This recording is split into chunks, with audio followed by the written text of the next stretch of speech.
Episode की शुरुआत में हम देखते हैं कि मोतबे और उनका स्टूडेंट डोजो में खड़े होते हैं और बात कर रहे होते हैं। उनका स्टूडेंट अपनी काबिलियत चेक करने के लिए मोतबे पर अटैक करता है, लेकिन मोतबे उसे गिरा देते हैं और अपनी बेल्ट से बांध देते हैं। अगले सीन में हमें एक लंबे चौड़े इंसान को दिखाया जाता है जिसके सामने शोगुन किसी बिल्ली के जैसे थे और उसका नाम होता है जैक हानमा, जो बाकी का भाई होता है और मुसाशी से लड़ने की ख्वाहिश लेकर आया था। शोगुन उसे कहते हैं कि मोतबे नहीं चाहता कि कोई उससे लड़े, तो तुम्हें पहले मोतबे से लड़ाई करनी होगी। दोनों की लड़ाई किसी पार्क में तय होती है। दोनों एक दूसरे के सामने आ जाते हैं।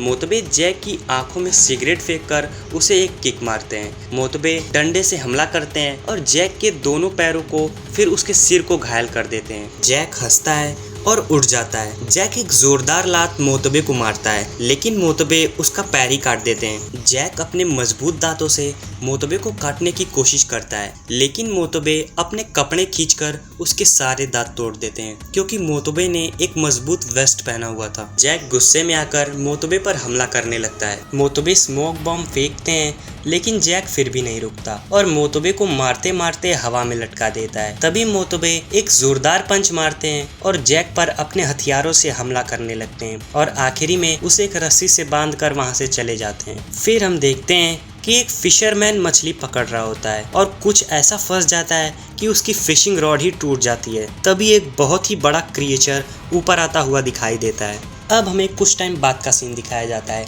जहाँ हम देखते हैं कि बोट पूरी तरह से मुड़ चुकी होती है। तभी हम देखते हैं कि एक रिपोर्टर के पीछे जायंट क्रोकोडाइल पानी में हलचल करने लगता है, जिसे एक अजीब से दिखने वाले आदमी ने पकड़ लिया था और उसको अपने साथ एक छोटे से होल में ले जाने लगता है। वो होल क्रोकोडाइल के लिए बहुत ही छोटा होता है, लेकिन आदमी उसे जबरदस्ती अंदर खींच ले जाता है। तभी हम मुसाशी को देखते हैं, जो उस आदमी को टीवी में देखकर टीवी को ही काट देते हैं।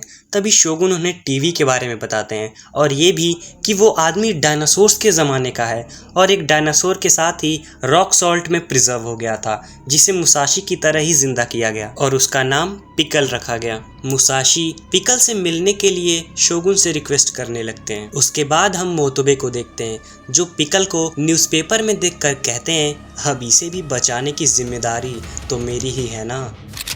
और इसी के साथ बाकी डोऊ द इनविंसिबल सामुराई का पार्ट 1 एंड हो जाता है।